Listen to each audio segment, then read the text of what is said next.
Yuk, sip, kita lanjut. Ya, kita kembali di Polemik. Tema kita malam ini azab kabut asap. Saya ke Ibu Ewis Sunarti dari Kepala Pusat Studi Bencana dari IPB. Setelah 3 bulan, baru pekan lalu kita mendengar pemerintah menyebut melakukan operasi kemanusiaan, evakuasi warga yang terpapar kabut asap. Artinya respon kemanusiaan itu berjalan setelah bencana tersebut berlangsung berbulan-bulan. Apakah ini terlambat atau ada sesuatu kendala yang membuat pemerintah terlambat mengambil langkah tersebut? Baik, jadi kita tahu bahwa di bencana karhut dan asap ini memang aspek kemanusiaan yang paling kental. Karena meliputi banyaknya masyarakat yang terpapar, dirugikan hidupnya begitu ya, sehingga memang ciri utama dari makhluk hidup, kita sebagai makhluk hidup adalah bernafas, itu terganggu. Nah ternyata ini menunjukkan betapa tidak berdayanya kita semua dalam menghadapi hal ini.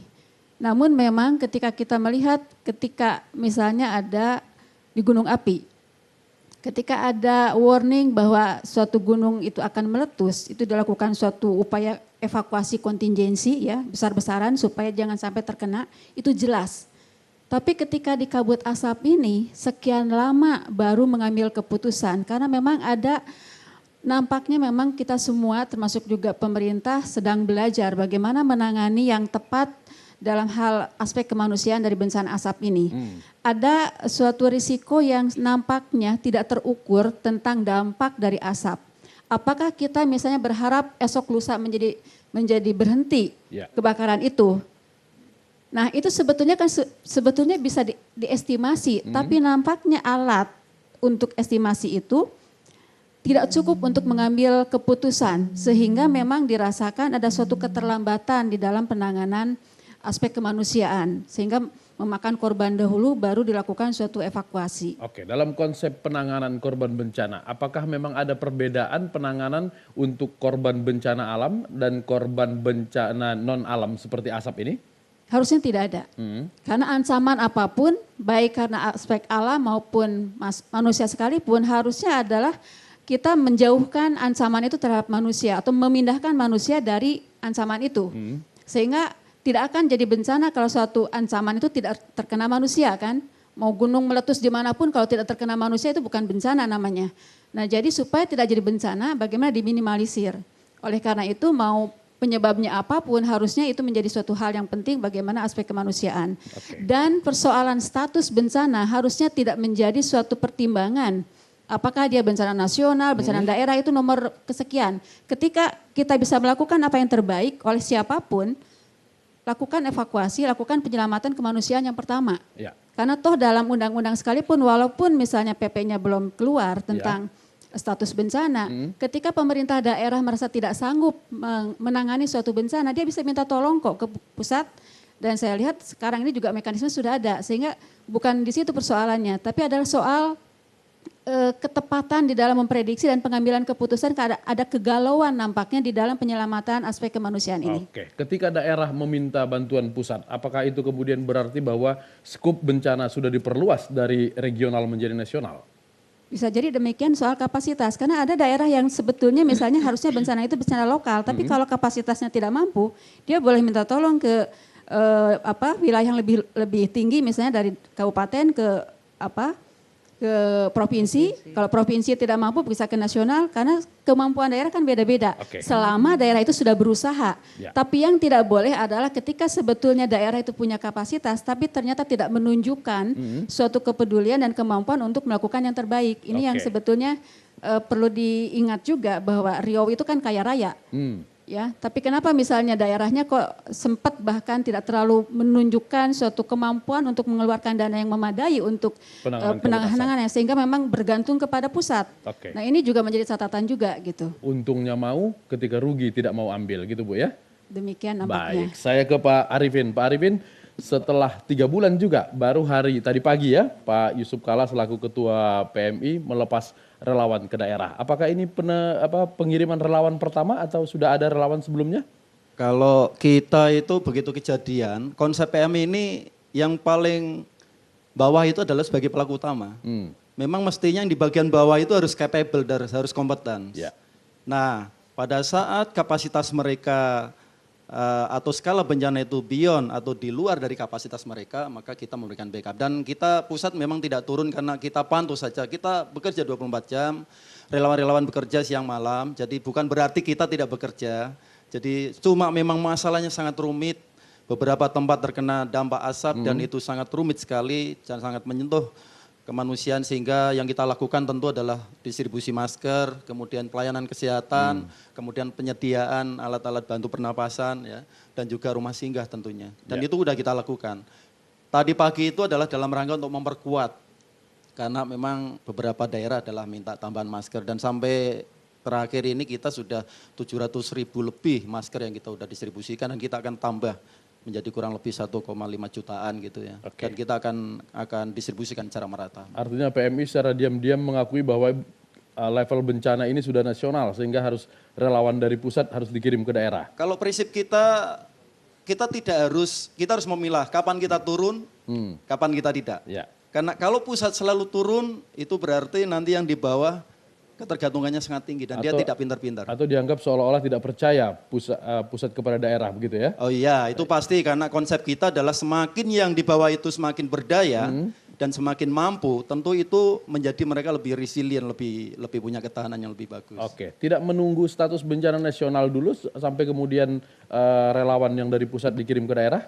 Enggak, kita prinsipnya kita gerakkan di bawah. Kalau bawah di kabupaten kota dia memang perlu dukungan, provinsi akan bergerak, dan kalau pusat provinsi minta tambahan dukungan dari pusat akan bergerak. Oke. Dan kita sangat memperhatikan mereka dan kita monitor terus siang malam, dan sampai sekarang ini mereka masih bekerja siang dan malam. Baik, saya kembali ke Pak Uceng. Pak Uceng, apakah status ini menjadi penting? Soalnya Pansus DPR termasuk juga Pansus DPD dibentuk, salah satu gugatannya adalah penetapan status bencana nasional itu. Bagi pemerintah ini hal penting atau bagaimana? Yang sebenarnya kita lihat urgensi ke rakyat. Yang paling penting itu bagaimana asap ini selesai. Apa dia bencana nasional atau dia lokal. Itu kalau saya lihat sih sudah hampir sama saja penanganannya. Karena pemerintah sudah melakukan aktivitas yang skalanya sudah nasional. Kalau disebut bencana nasional kan artinya daerah itu sudah lumpuh sama sekali, tidak mampu berbuat apa-apa. Tapi kalau kita lihat gini kan masih, dan penguatannya tetap pemerintah pusat tidak lepas tangan, bahkan full. Nah, soal evakuasi memang kan tidak mudah karena tadi disebutkan 43 juta orang terpapar. Betul. Itu tidak ada pengalaman di negara manapun ada kemampuan untuk memindahkan 43 juta orang. Dan secara psikologis belum tentu juga masyarakat yang ada di situ Mau pindah. Iya. Akan banyak pertimbangan-pertimbangan dan aspek sosial politik dan lain sebagainya. Tetapi yang bisa dilakukan pemerintah adalah mungkin misalnya menyiapkan rumah-rumah anti asap, sekolah-sekolah anti asap, itu yang harus dikerjakan secepatnya dan dipindahkan ke situ. Kalaupun di situ tidak mampu lagi, mungkin dipilah mana yang paling rentan, itu yang harus diselamatkan. Karena situasi ini kan serentak di berbagai tempat dan itu harus menjadi pertimbangan kita. Nah, kemudian kalau kita lihat kasus ini kan sebenarnya bukan bursa untuk cuci tangan dah juga. Bahwa ini kan akumulasi dari sebelumnya juga. Peraturan limpahan dari sebelumnya, kondisi alam juga limpahan dari sebelumnya. Tetapi saat ini seperti kata saudara kita di sebelah bahwa ini harus menjadi momentum untuk melakukan perbaikan termasuk regulasi-regulasi. Nah, ada Undang-Undang Nomor 32 misalnya tahun 2009 yang memang membolehkan pembukaan lahan dengan cara membakar, lalu diikuti oleh peraturan gubernur atau apa istilahnya di bawah itu, dan itu menjadi acuan di daerah, dan ini berbahaya buat mereka sendiri, buat masyarakat yang ada di sana. Ini harus diikhlaskan untuk dikoreksi saya kira ke depannya untuk kita bicara jangka panjang. Kemudian yang kedua, memang sekarang ini tidak bisa lagi penanganannya sekedar tanggap darurat, mesti bicara ke depan. Kita harus melakukan restorasi lahan gambut yang rusak. Indonesia ini kan ada 27 juta hektar dan ini terbesar ketiga di dunia setelah Amerika, Kanada, dan Indonesia. Nah, ini tidak bisa kita biarkan, kita butuh waktu 3-5 tahun ke depan harus dibenahin semua ini. Kalau perlu misalnya pemerintah dibantu oleh saudara-saudara kita di DPR menyiapkan anggaran, itu harus itu supaya tidak ada lagi kerugian ke depan yang timbul secara kemanusiaan dan ekonomis. Kita kan tidak tahu sekarang ada 500.000 orang yang terkena ISPA. Iya.